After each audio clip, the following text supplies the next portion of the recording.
Programa Fora da Curva, jornalismo, crítica e diversidade.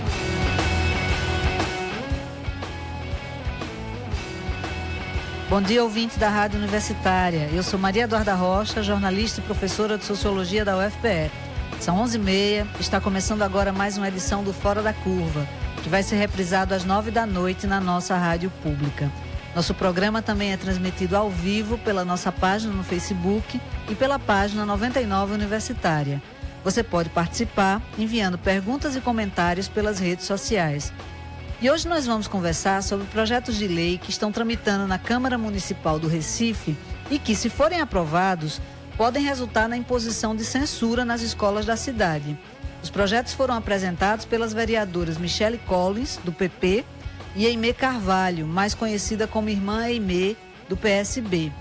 O projeto de lei número 13/2018, de Michele Collins, quer proibir professores das escolas municipais de tratar em sala de aula de temas considerados impróprios, como masturbação, bissexualidade e prostituição, entre outros.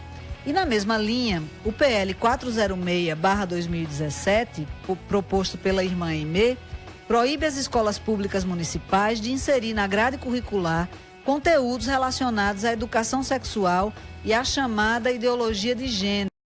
Para você que já ouviu a expressão por aí, mas não sabe o que significa, chamar de ideologia o debate sobre gênero é uma forma de dizer que não deve ser feito. Mas esse debate é importante porque ele esclarece como as pessoas são oprimidas pelas definições do que é masculino e feminino. E as propostas conservadoras em tramitação na Câmara Municipal não param por aí. Outro projeto de lei da Irmã Aimee, o PL 01/2018, institui no Sistema Municipal de Ensino o programa Escola Sem Partido. A proposta dos defensores da chamada Escola Sem Partido é proibir o que eles consideram como doutrinação ideológica dos alunos pelos professores. Com a desculpa de que os professores ficam fazendo a cabeça dos alunos, o Escola Sem Partido proíbe o professor, por exemplo, de discutir valores, de debater as notícias dos jornais em sala de aula e de tratar de temas como gênero e sexualidade. Para conversar sobre essas tentativas de censura na rede municipal de ensino, nós convidamos José Batista Neto, professor do Centro de Educação da Universidade Federal de Pernambuco. Bom dia, Batista, seja bem-vindo. Bom dia, Eduarda. Bom dia a todos os ouvintes. É um prazer, uma honra de estar aqui presente para debater um tema da relevância, que é o que está pautado no dia de hoje. Também aqui com a gente está Carmen Silva, doutora em Sociologia e integrante do SOS Corpo, o Instituto Feminista para a Democracia. Seja bem-vinda mais uma vez, Carmen. Bom dia, Maria Eduarda. Bom dia para todo mundo que está nos escutando. É sempre uma grande satisfação vir aqui. Batista, você pode explicar para a gente o que é que está por trás dessa chamada Escola Sem Partido? Bom, a Escola Sem Partido, na verdade, é um movimento. Portanto, ele envolve forças sociais e propõe uma determinada concepção de sociedade, de educação e de escola. Consequentemente, a gente está falando de um movimento que apresenta uma perspectiva de prática pedagógica, do modo de ser e estar na escola. Isso tem a ver com os valores que esse movimento se propõe a implementar. Se nós formos um pouco a pesquisar sobre esse movimento, a gente vai ver que ele se vincula a princípios e a valores extremamente conservadores. Portanto, que não são aqueles princípios que não estão atentos às transformações que a sociedade vem passando, a emergência de determinadas temáticas fundamentais para a sociedade e que a educação e a escola, em especial, precisa estar atenta, porque a educação precisa ter uma relação, um vínculo muito próximo com o que é a sociedade, que as pessoas são formadas pela escola para a vida em sociedade. Então, elas precisam saber como enfrentar, como lidar, como se inserir nesse contexto. E eu creio que essa posição extremamente conservadora e uma certa sanha proibitivista, que eu espero que a gente possa conversar sobre isso mais adiante, ela é extremamente cerceadora da formação dos jovens, das crianças. Portanto, da preparação do futuro cidadão, que é um dos objetivos, uma das finalidades educativas da escola. Então, Carmen, essa expressão ideologia do gênero virou quase um mantra dos discursos conservadores, como o do Escola Sem Partido, né? Mas qual a importância de se debater gênero e sexualidade nas escolas? É fundamental, porque todos nós temos uma vida sexual e todos nós temos uma identidade de gênero. Então, é debater a realidade das pessoas. As crianças e os jovens que estão na escola, eles estão num período de formação e é um período muito especial da vida, em que você fixa valores, você constrói conhecimentos que vão te servir para a vida toda. Então, não é possível pensar em uma escola onde não se possa falar sobre as pessoas que estão na própria escola. Essa é a vida. Essa é a vida cotidiana, é assim que a gente se relaciona no mundo. Então, querer pensar... É conservador querer tirar o debate da escola do ponto de vista de gênero, do ponto de vista de sexualidade, mas é também uma forma de tirar todo o debate crítico da escola, né? E não é só conservador, é um posicionamento fundamentalista, porque na medida em que você não faz um debate sobre o que nós somos, como nós vivemos, de uma perspectiva crítica, de uma perspectiva que não seja do senso comum, você ao mesmo tempo faz com que as pessoas desaprendam a pensar criticamente sobre todo o resto da vida, né? Sobre a história, sobre... É assim, uma porta de entrada para um pensamento que se baseie em dogmas e não na razão. É como se as pessoas não tivessem direito à própria sexualidade, né? Não tivessem direito à sexualidade, não tivessem direito a uma identidade de gênero e também não tivessem direito a pensar.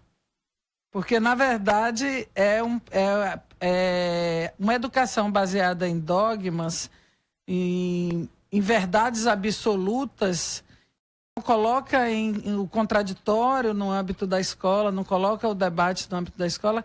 Esse tipo de educação, ela é um enclausuramento, ela é uma doutrinação, ela é uma forma de impedir que as pessoas pensem, né? Que as pessoas criem suas próprias visões de mundo. Se me permite entrar, eu digo porque eu atuo na formação de novos professores na universidade e ouço muitas histórias sobre a escola, de acontecimentos na escola. E há uma série de fenômenos hoje com os quais os jovens se enfrentam nas escolas públicas, sobretudo, né, que a grande maioria da população jovem está ali na escola pública, que estão relacionados às práticas de uma sexualidade na juventude. Eu estou me referindo, por exemplo, e aí eu quero acompanhar seu raciocínio, de que esse cerceamento impede aos jovens de aprenderem a lidar com uma dimensão do humano. Não é? Porque com certeza. É da dimensão do humano. E se a educação faz a formação do humano, a gente não pode perder de vista essa dimensão. E há um fenômeno que é sabido, não é? Até as pedras sabem, que é um fenômeno importante hoje nas escolas, que é a gravidez precoce, que vem exatamente da ausência de uma educação, não é, sexual, não no sentido que está aqui nesses projetos, que eles não falam de educação sexual. Aquilo que eles falam lá é tudo menos educação sexual. Né? Menos educação. Exatamente, muito menos educação. Então, esse impedimento, ele inclusive dificulta, cria muitos obstáculos para que os jovens se instrumentalizem para saber lidar, não somente eles, como as famílias. Como é que você previne uma coisa dessa? Porque o que é que meus alunos que estão lá fazendo estágio nas escolas observam? Os alunos abandonam a escola, ou seja, interrompem a sua escolaridade, vão até a criança crescer e ele poder voltar. No caso, as alunas, né? Em geral. Pois é, as alunas. Mas eu diria, isso é uma questão, uma das coisas que se impede é que o jovem, o pai, entenda que ele também é responsável. Né? A falta desse debate. Então, é um debate que envolve tanto a jovem como o jovem. Pois né? é, esse debate, esse exemplo que você traz, Batista, é muito interessante, porque quando a gente fala de gênero como uma construção cultural do que é ser mulher, do que é ser homem, do que é ser feminino, do que é ser masculino, uma das consequências pode ser essa falta de compromisso com a paternidade, essa diferença na responsabilização de quem é que vai cuidar das crianças, não é? Então, quando a gente fala de questões de gênero, isso implica uma distribuição do trabalho, por exemplo, domésticos, papéis. Isso tem consequência para todas as pessoas. Não, com certeza. E, além disso, tem um outro elemento que é o estímulo ou a liberalização para a violência. Porque quando você não discute a sexualidade na escola, mas a escola, com a presença de jovens,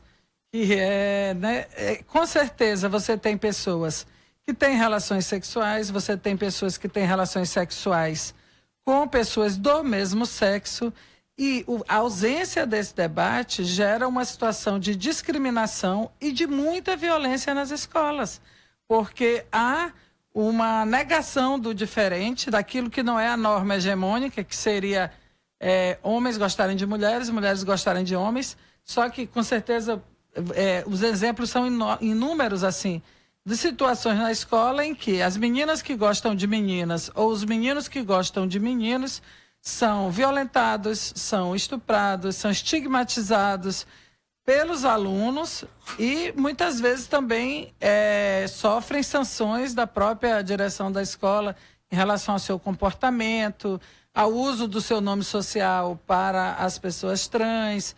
Quer dizer, é uma ausência de debate, ele desresponsabiliza em relação à paternidade, ele exclui as meninas porque perdem o direito à educação, as meninas que se tornam mães, ele gera estigma, ele faz com que a violência na escola seja muito mais ampla, né, do que se a gente tivesse um ambiente escolar. Porque nós nem temos isso que eles querem cercear com esses projetos de lei. Nós não chegamos nem a ter ainda, né? Há uma tentativa a partir dos parâmetros curriculares, a partir de todo o debate que o setor educacional vem fazendo. Nós temos a possibilidade de ter a educação sexual nas escolas, o debate de gênero, mas ainda nem chegou ao que eles, né? Como eles veem a realidade querendo cercear do que a gente ainda nem tem. Né? E, na verdade, isso tem rebatimentos, tem consequências fora da escola. Né? Se a gente pensar, por exemplo, no feminicídio, no assassinato sistemático de mulheres, que é uma epidemia no Brasil, né? Um problema seríssimo, gravíssimo. Ou no assassinato de gays e lésbicas e pessoas trans, que acontece fora da escola também. Né? Quer dizer, uma violência que se prolonga e que poderia ser combatida através de uma educação que debatesse... Atitude formativa. Né? Exatamente. Eu acho que é exatamente esse um ponto central da questão. Quando a gente está falando da educação, está falando, eu vou repetir o mantra, né? A formação do humano, né? Isso implica a compreensão e a internalização de uma série de valores. Um deles é o respeito. Né? Ninguém nasce sabendo respeitar. As pessoas aprendem a respeitar e a entender que o respeito é importante na convivência, nas relações sociais. Né? Então, essa aprendizagem, a escola tem um papel a desempenhar aí. E não somente em relação àqueles que estão lá, enquanto alunos e alunas, mas enquanto a comunidade escolar, né? O funcionário da escola, que não é o professor, né? Os gestores, a comunidade externa, o bairro, as famílias dos estudantes, que também se educam através da escola.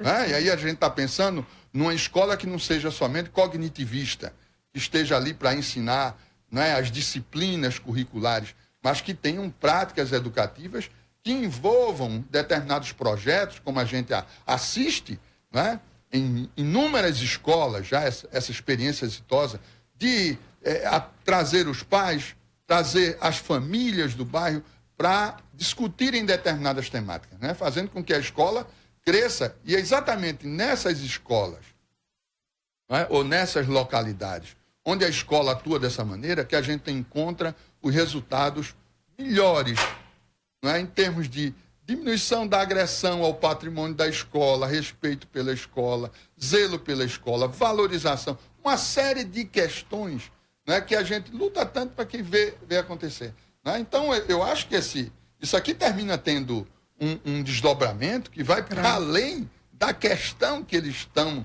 querendo cercear. Tá? Nesse sentido, eu queria pedir para vocês comentarem especificamente esses projetos de lei em tramitação na Câmara Municipal do Recife. É uma situação bastante grave. Agora, infelizmente, não é só na Câmara Municipal do Recife. Há esse movimento Escola Sem Partido, aliado à bancada, chamada Bancada da Bíblia no Congresso Nacional, está desenvolvendo uma estratégia nacional de aprovar nas câmaras municipais, e já aprovou em vários, inclusive em Pernambuco, é uma estratégia de colocar projetos de lei que têm pequenas variações, mas que visam impedir o debate sobre gênero, sobre sexualidade, cercear a liberdade dos professores no ato educativo e penalizar gestores das escolas e também professores a partir de denúncias de que eles estejam fazendo debates sobre gênero, sobre sexualidade, ou qualquer tipo de educação voltada para a reflexão sobre isso. Então, é uma estratégia nacional. E aqui em Recife, quer dizer, a bancada evangélica tem se sobressaído na apresentação desses projetos, tem tido resistência da sociedade, o movimento feminista, o movimento LGBT, os sindicatos de professores e professoras, tem tido uma atuação forte junto à Câmara, tem tido dentro da Câmara, o Ivan Moraes é um vereador comprometido com essa luta dos movimentos sociais, então tem tido resistência e a gente espera que não seja aprovado. Mas, infelizmente, tem sido aprovados projetos semelhantes em várias câmaras municipais.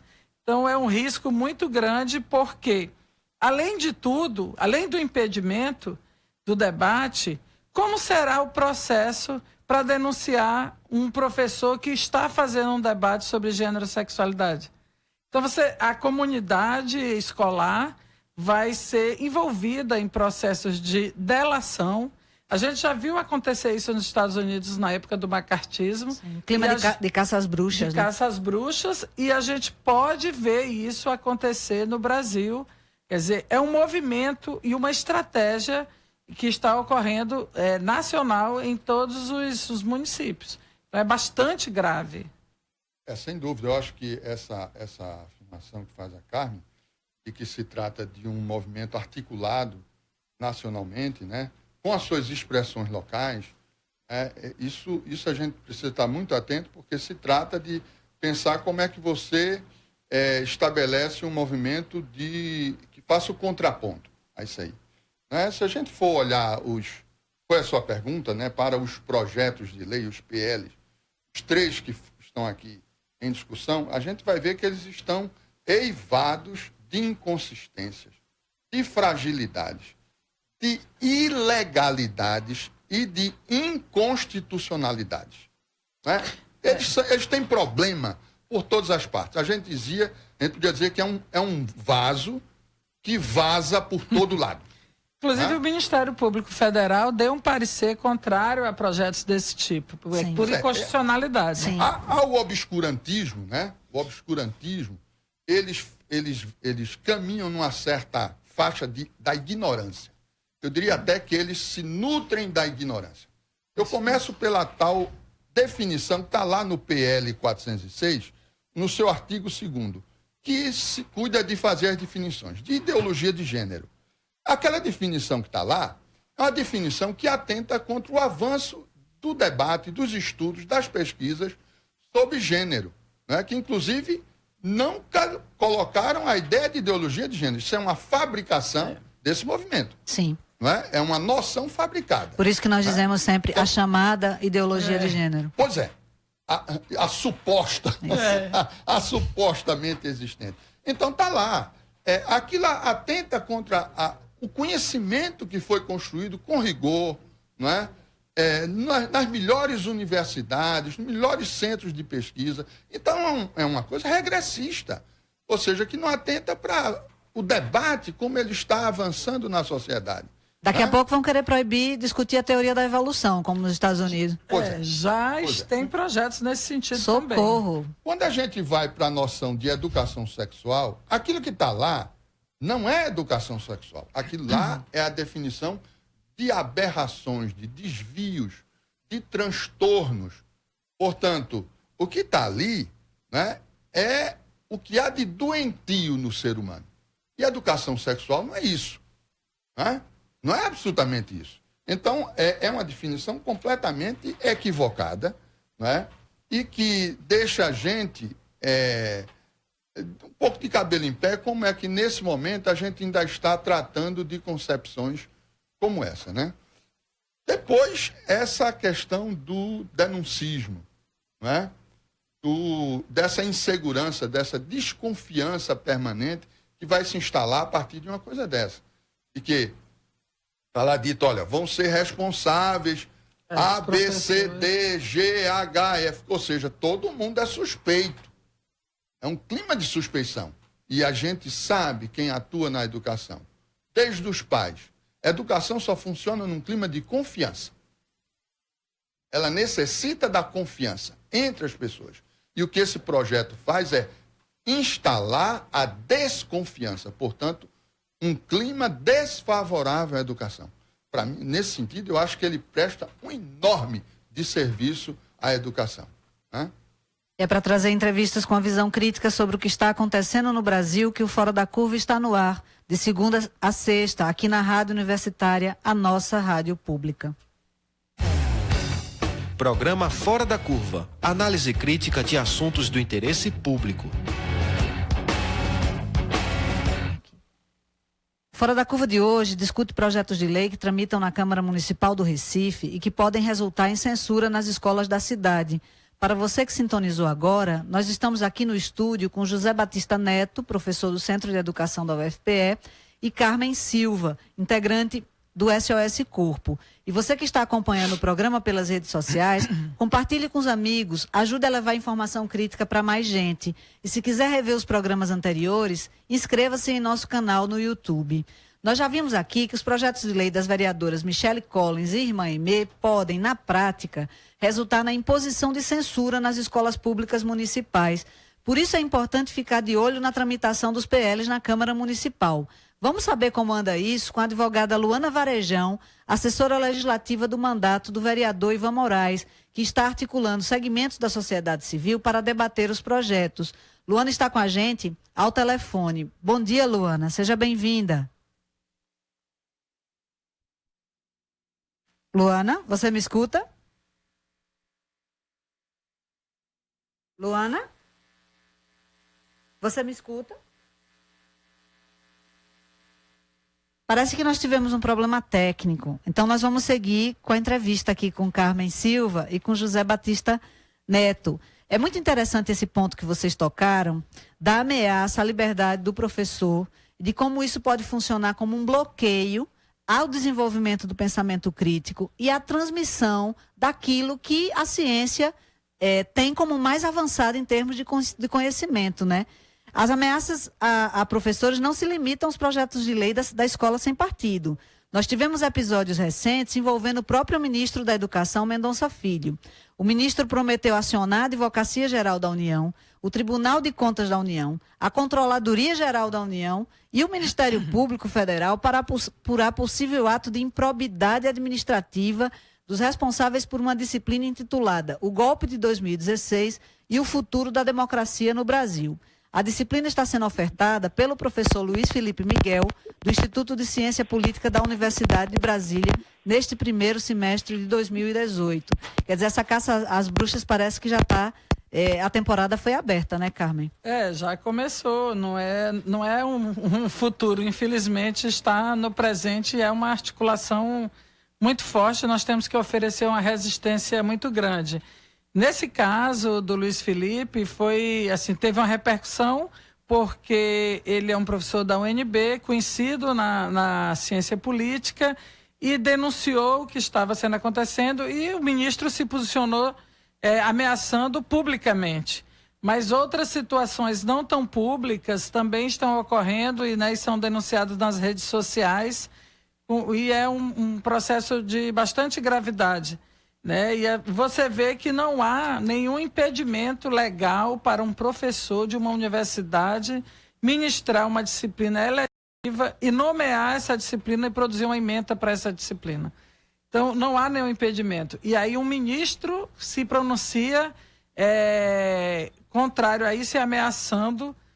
Imagine o que pode ocorrer na situação da rede municipal se tiver uma legislação que possibilite que os professores sejam intimidados.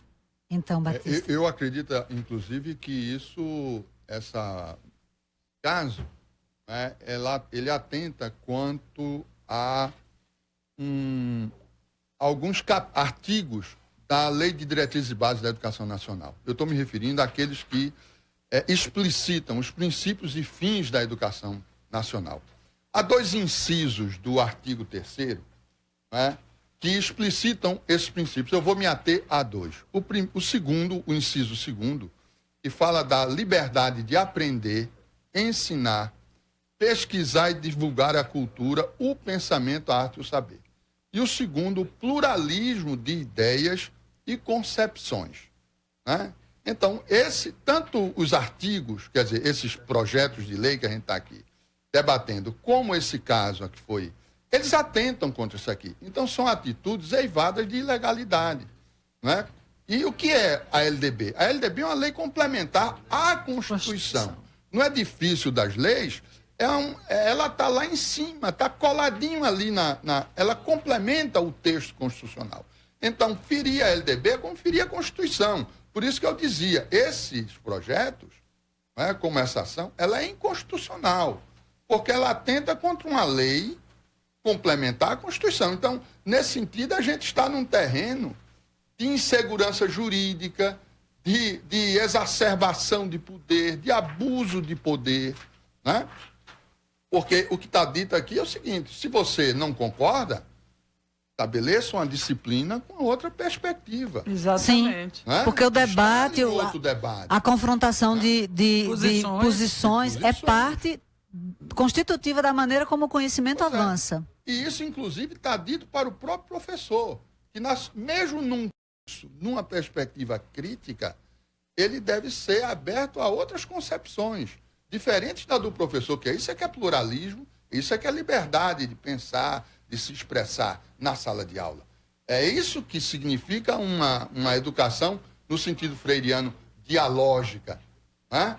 Porque ela dá o direito das pessoas se expressarem. E ali vai se forjando a aprendizagem de um debate democrático. Né? Pois é, parece que faz parte desse clima de fechamento do espaço público, de perda de liberdades no Brasil, essa crescente intolerância com a diferença, né, em todos os níveis, que vai desde a questão da orientação sexual até a questão, por exemplo, do professor e pesquisador que foi chamado a depor porque pesquisa maconha há décadas, né? Em todos os domínios para onde a gente vira, parece que as portas estão se fechando, não, Carlos? Não, com certeza. Essa situação do professor que faz uma pesquisa científica sobre as possibilidades do uso da maconha, da cannabis, para fins medicinais, e é chamado a depor por conta disso, é um exemplo, né, de que o cerceamento das liberdades está crescendo. Se a gente for pegar outro plano, né, no plano da segurança, a intervenção militar no Rio de Janeiro está exatamente indo na mesma direção. Quer dizer, é todo um clima de terror que está se instalando no país e sobre a qual nós que fazemos educação, nós que atuamos nos movimentos sociais, nós que pensamos num Brasil democrático, precisamos ganhar força para nos manifestar e não deixar que isso se alastre mais do que o que já está. Porque a situação realmente é de intimidar e de reduzir o que ainda resta de processo democrático no nosso país. E eu acho que a gente, se não falar agora, poderemos não poder falar depois. E acho que a gente precisa pensar muito seriamente sobre isso. Pois é, Batista, no âmbito da educação, você vê o esboço de alguma reação? Pois é, há inúmeras reações, não é? Há inúmeras iniciativas no sentido de discutir isso, porque eu acho que diante desse fato a gente precisa, antes de tudo, de mais educação, não é? Para que a gente possa ganhar clareza, compreensão sobre tudo isso que nós estamos passando nesse momento. Eu acho que a educação tem um papel enorme a desempenhar. É por isso que ela está sendo tão atacada. Ela é tanto atacada. Com certeza. Não é? Porque Francisco Horta disse recentemente, Fernando Horta disse recentemente que nesses contextos de obscurantismo, persecutórios, como a gente está vivendo aqui, e em outros momentos da história brasileira e de outros países, a exemplo do marcatismo que você se referiu. Nos anos 50, nos Estados Unidos, a perseguição às pessoas que se identificavam como comunistas também. Ou eram identificadas como, isso, né? Também. Supostamente. Supostamente. Aquilo, né? Quer dizer, os professores, as universidades, as escolas, sempre foram palco de muita agressão. Então, isso de certa forma, explicável. Não desejável, mas isso é explicável pelo conteúdo dessas instituições e desses profissionais que estão para fazer com que essas coisas venham à luz. Né? E as pessoas com essa tomada de consciência possam dizer, porque isso não é uma coisa que alguns vão resolver, pela sociedade. É pela potencialidade da educação que ela é tão atacada pelos fundamentalistas. Né? Pois é. Sim. Por isso que eu diria o seguinte, esses 3 PLs, no meu entender, eles têm 3 características comuns, sabe? Primeiro foi aqui tão salientado o cerceamento a liberdades individuais e coletivas, algumas delas consagradas, asseguradas pela Constituição e pela LDB. O estímulo à intolerância, à desconfiança, ao ódio entre os indivíduos, entre os grupos. Nem fale que a gente fez um programa aqui sobre ódio e foi objeto de outra coisa, não, de ódio. Pois é. O punitivismo, que é fomentador do dedurismo, da perseguição sem fundamento, não é? E da judicialização das relações, que é o que a gente está também assistindo. Né? Tudo termina alguém. Eu espero que a gente tenha e possa resgatar o Ministério Público para aquilo que a Constituição de 88 previu para ele, ser um instrumento da cidadania. Né? Nós festejamos muito isso quando a tal Constituição Cidadã, como dizia Dr. Ulisses, né, foi editada, que o Ministério Público fosse isso. E que ele olhe para essas coisas e diga, minha gente, é preciso dar um freio em tudo isso. Né? Um dos argumentos desse discurso conservador, que se coloca contra esse debate, esse livre pensar nos espaços de educação, como a escola, a universidade, é de que, na verdade, o que se faz é doutrinação ideológica. Como é que a gente pode diferenciar doutrinação ideológica de exposição de conteúdo? Tem como fazer essa diferença? Com certeza. Doutrinação ideológica é você difundir dogmas. Né? E que é exatamente o que esses grupos fundamentalistas fazem. E uma discussão no âmbito da educação de conteúdos, primeiro ela utiliza o contraditório, depois ela estimula o pensamento, a razão, depois ela busca bases científicas e ela busca desenvolver sentimentos e práticas de cidadania, que implica em poder atuar na vida pública considerando diversas posições. Isso é exatamente o contrário de uma ideologia dogmática que tem sido defendida pelo conservadorismo, pelo fundamentalismo e pela direita política no nosso país. Pois é. Eu acho até que a gente vive um pouco a máxima, quem disso cuida, disso usa. Porque numa outra esfera, para usar o dito popular, né? Numa outra esfera a gente viu a questão do ensino religioso. Né? Porque ele disse assim, qual é a vacina contra essa tal invasão da ideologização nas escolas? Uma formação moral e religiosa. E aí você vai observar, recentemente o STF se pronunciou favorável ao ensino confessional nas escolas. A gente não tinha isso. A gente, aliás, tinha uma proibição do proselitismo religioso, portanto, Exatamente. a manifestação das igrejas. Você tinha uma formação religiosa, porque isso faz parte do transcendente, o transcendente também é uma dimensão do humano. E a escola tem que lidar com isso. Mas lidar numa perspectiva filosófica, não é? Numa perspectiva de um debate experiencial. Qual é a tua experiência com o transcendente, etc. Mas não com dogmas. Com proselitismo religioso. E o que a gente vê hoje é exatamente a defesa, e isso foi consagrado, lamentavelmente, pelo STF. Esse ensino confessional, que é defendido pelos esses mesmos grupos que estão aqui, atentando contra a Constituição novamente, que a Constituição diz, educação, o Estado é laico, a República é laica, o ensino é obrigatório, mas o aluno não é obrigado a participar daquelas práticas, porque ele pode ir para uma orientação religiosa que não é dele nem da família. Não é? Então ele não pode estar exposto obrigatoriamente a isso. Isso é o atentado à liberdade de escolha, né, das pessoas. E aí a gente vai voltar àquela tese, né? Exatamente aqueles que acusam de proselitismo são os que praticam o proselitismo. Quem disso cuida, disso usa. Pois é. Para não deixar em suspenso a pergunta que a gente ia fazer à Luana, Ivana Festini vai atualizar aqui para a gente a tramitação desses projetos de lei na Câmara Municipal do Recife. Ótimo. Bom dia, gente. Nós tivemos realmente um problema técnico na conexão com Luana, mas olha, os projetos atualmente, todos eles, estão nas comissões de Legislação e Justiça, na Comissão de Direitos Humanos e na Comissão de Educação, e essas comissões têm o prazo de 60 dias para emitir parecer. Depois disso, elas vão para a votação. A assessoria do mandato do vereador Ivan Moraes está articulando diversos segmentos da sociedade civil para debater esses projetos que, como nós vimos aqui hoje no debate, são de extrema importância para a nossa vida cotidiana também, né? Queria agradecer também aos nossos ouvintes, os que estão nas redes sociais, Adriano Bezerra, que está sempre com a gente, pedir a todos que nos acompanham pelas redes sociais, que compartilhem os nossos programas, porque agora com a mudança do algoritmo do Facebook, nós precisamos mais que nunca espalhar essa informação para mais gente por aí. Muito obrigada a todos vocês. Pois é, esse compartilhamento é outra forma de lutar contra a censura, né? A censura especificamente nas redes sociais, que era o espaço que a gente tentava construir esse debate político mais livre, já que na mídia corporativa a gente não vai encontrar esse tipo de discussão, né? Nós temos aqui a pergunta de uma ouvinte, Paula Mello, pelo telefone: por que o controle dos corpos é uma preocupação tão grande das religiões?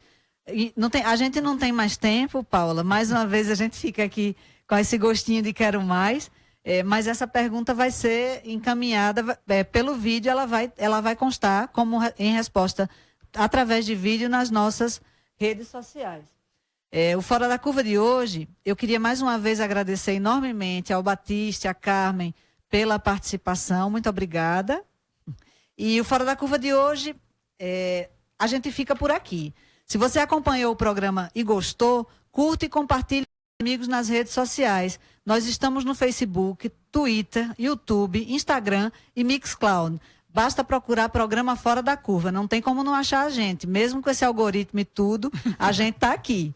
Amanhã você fica com a apresentação de Bruno Nogueira, que discute o tema Por que tantos benefícios para o Judiciário? O programa Fora da Curva teve a produção de Ivana Festini, com a colaboração de Guilherme Falcão, que também ficou nas redes sociais. Os trabalhos técnicos foram de Marco Antônio. Esta foi a edição do dia 1º de março de 2018, que vai ser retransmitida às 9 horas da noite pela nossa rádio pública. Se você acompanha a gente pelo Facebook, voltamos a insistir, compartilhe os nossos programas e ajude a levar mais informação crítica para as pessoas. Continue com Fora da Curva nas redes sociais, porque a gente divulga muita informação que você não encontra por aí. Até o próximo programa.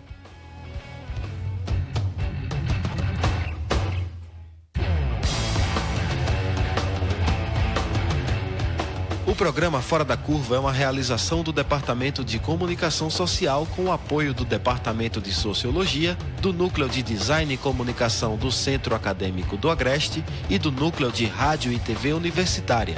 Parceria com o Marco Zero Conteúdo, Centro de Cultura Luiz Freire, Centro das Mulheres do Cabo, Centro Sabiá e Terral Coletivo de Comunicação. Esse programa fica disponível nas nossas redes sociais, na nossa página do Facebook, no canal do YouTube e no Mixcloud. A música tema do nosso programa foi composta pela banda Diablo Motor. Programa Fora da Curva. A gente fala o que a maioria cala.